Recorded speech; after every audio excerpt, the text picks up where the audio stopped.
بسم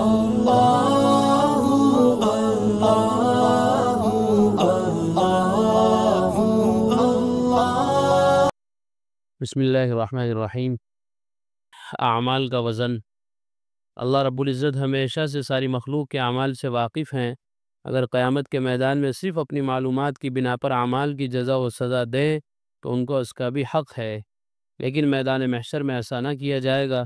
بلکہ بندوں کے سامنے ان کے اعمال نامے پیش کیے جائیں گے، وزن ہوگا، گواہیاں ہوں گی، مجرمین انکاری بھی ہوں گے، اور دلیل سے جرم کا اثبات بھی کیا جائے گا، تاکہ سزا بھگتنے والے یوں نہ کہہ سکیں کہ ہم کو ظلماً بلا وجہ عذاب میں ڈالا گیا۔ حالانکہ اللہ تعالیٰ کو پورا اختیار ہے، کون زبان کھول سکتا ہے، کون اللہ کے کسی حکم پر انگلی اٹھا سکتا ہے۔ اللہ اگر چاہے تو سب جانتے ہیں کہ کس نے کیا کیا ہے، تو اللہ تعالیٰ صرف زبان سے اور نام لے لے کر ہی جنت و جہنم کے فیصلہ کرنا چاہیں تو ان کو اختیار ہے، کسی کو اعتراض کا کوئی حق نہیں ہو سکتا۔ لیکن پھر بھی انصاف کی جتنی بھی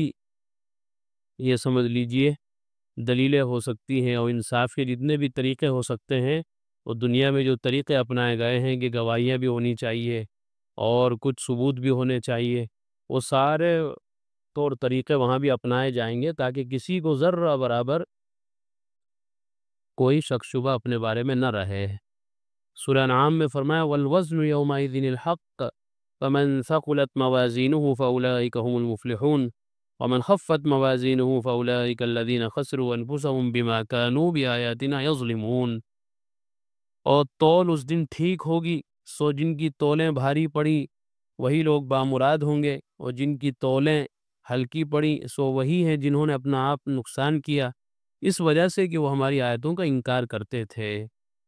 جن لوگوں کا نیک اعمال کا پلڑا بھاری ہوگا وہ کامیاب ہوں گے، اور جن کے اعمال نامے کا پلڑا ہلکا ہوگا وہ ناکام ہوں گے، نامراد ہوں گے۔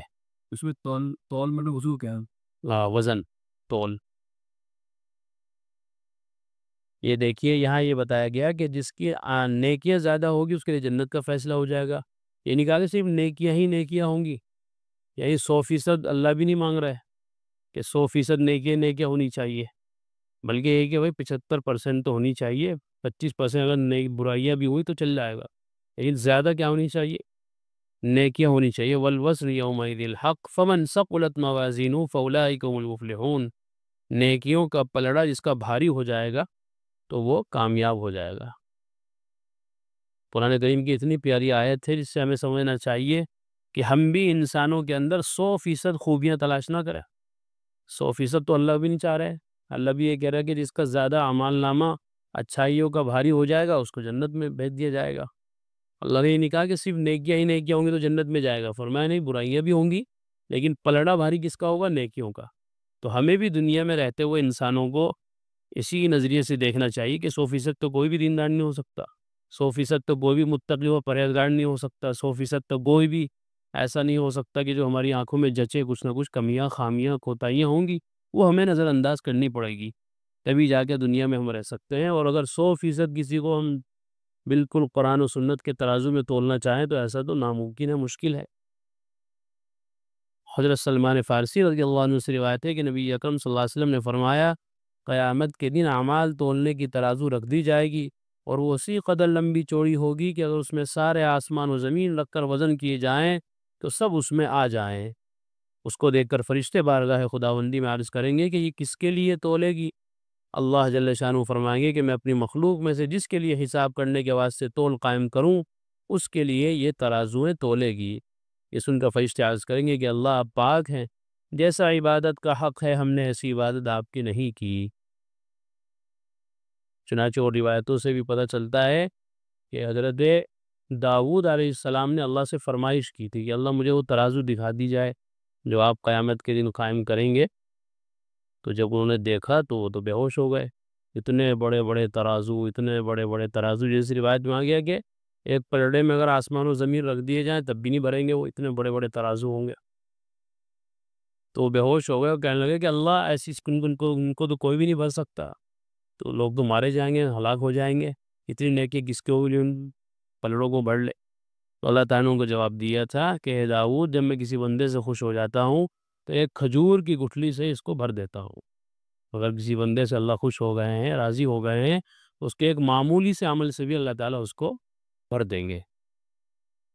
حضرت انس رضی اللہ عنہ نبی اکرم صلی اللہ علیہ وسلم سے روایت فرماتے ہیں کہ آپ نے ارشاد فرمایا، قیامت کے دن ترازو پر ایک فرشتہ مقرر ہوگا، اعمال کا وزن کرنے کے لیے انسان اس ترازو کے پاس لائے جاتے رہیں گے، جو آئے گا ترازو کے دونوں پلڑوں کے درمیان کھڑا کر دیا جائے گا، بس اگر اس کے تول بھاری ہوئے تو وہ فرشتہ ایسی بلند آواز سے پکار کر اعلان کر دے گا جسے ساری مخلوق سنے گی کہ فلاں ہمیشہ کے لیے نیک بخت ہو گیا، اب کبھی اس کے بعد بدنصیب نہ ہوگا۔ اور اگر اس کے تول ہلکے رہے تو وہ فرشتہ ایسی بلند آواز سے پکار کر اعلان کرے گا جسے ساری مخلوق سنے گی کہ فلاں ہمیشہ کے لیے نامراد ہو گیا، اب کبھی اس کے بعد خوش نصیب نہ ہوگا۔ وہ دن آخری دن ہوگا کامیابی اور ناکامی کے فیصلے ہونے کا۔ دنیا میں تو بار بار موقع دیے جاتے ہیں، ایک چانس اور، ایک چانس اور، ایک چانس اور، چلو اب نہیں تو پھر سمجھ جائے گا، اب نہیں سدھرا تو پھر سدھر جائے گا، اب پھر غلطی کر دی ہو سکتا ہے آئندہ نہ کرے۔ چانس دیے جاتے ہیں دنیا میں اللہ کی طرف سے، بھائی توبہ کر لو، پھر ہو گیا گناہ، پھر توبہ کر لو، پھر کر لو، لیکن وہاں بس آخری فیصلہ ہوگا جنت یا جہنم کا۔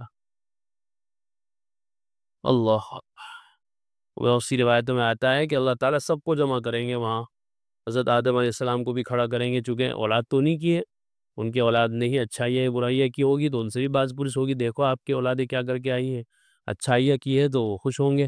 اور برائیاں جب ہوں گی تو وہ شرمندہ ہوں گے یا تھوڑا پریشان ہوں گے۔ اور کہتے ہیں کہ جبرائیل امین بھی ہوں گے، چونکہ وہ پیغمبروں پر کتابیں لے کر آئے ہیں، شریعتیں لے کر آئے ہیں، جنت جہنم کی، اللہ کے احکامات کی باتیں لے کر آئے ہیں، تو گیا وہ سرکاری وکیل ہوں گے، کورٹ میں بھی سرکاری وکیل ہوتے ہیں، تو گویا اسی طرح کا منظر ہوگا جیسے دنیا میں کورٹ کچہریوں میں انصاف کے لیے ساری چیزیں پیش کی جاتی ہیں۔ حضرت شاہ عبد القادر صاحب رحمۃ اللہ علیہ موضح القرآن میں لکھتے ہیں کہ ہر شخص کے عمل وزن کے موافق لکھے جاتے ہیں، ایک ہی کام ہے، اگر اخلاص اور محبت سے حکم شرع کے موافق کیا گیا اور برمحل کیا تو اس کا وزن بڑھ گیا، اور دکھاوے کو یا ریا کو کیا یا موافق حکم نہ کیا یا ٹھکانے پر نہ کیا تو وزن گھٹ لیا۔ آخرت میں وہ کاغذ تلیں گے جس کے نیک کام بھاری ہوئے تو برائیوں سے درگزر ہوا، اور جس کے نیک کام ہلکے ہوئے تو پکڑا گیا۔ ابھی بتایا کہ جب اللہ تعالیٰ کسی بندے کے عمل سے خوش ہوتے ہیں تو ایک کھجور کی گٹھلی سے اتنے بڑے وزن کو، اتنے بڑے ترازو کے پلڑے کو بھر دیتے ہیں۔ تو اخلاص بھی شرط ہے، اور اخلاص کے ساتھ ساتھ اللہ نے جیسا جس عمل کے کرنے کا حکم دیا ہے وہ بھی شرط ہے،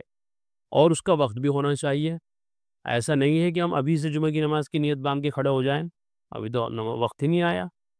اور ایسا بھی نہیں ہے کہ ہم عصر کے مغرب کے بجائے عشاء کی نماز پڑھنے لگ جائیں، مغرب میں 3 ہیں ہم 4 پڑھنے لگ جائیں،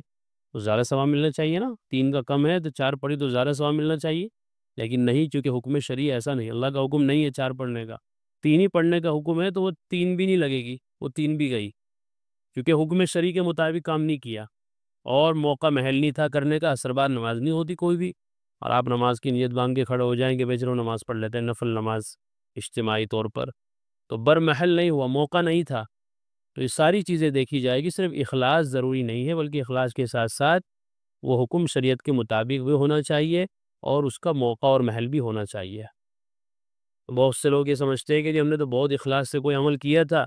لیکن وہ کسی وجہ سے وہ اللہ کے یہاں قابل قبول نہیں ہوا، مثال کے طور پر وضو کیا، لیکن وضو میں ایک ہاتھ دھونا بھول گیا، اب چاہے کتنے ہی خشوع خضوع سے 1 گھنٹے کا رکوع، 1 گھنٹے کا سجدہ کیوں نہ کیا، سب بیکار، کیونکہ وہ جو شرط تھی وضو کی وہی نہیں پائی گئی، عمل بھی بیکار۔ تو اس لیے ہر طرف نظر رکھنی ہے، دائیں بائیں آگے پیچھے ہر طرف سے ساری اگر پورتی ہو گئی تب عمل اللہ کے ہاں قابل قبول ہوگا۔ اللہ تعالی ہم سب کو اسی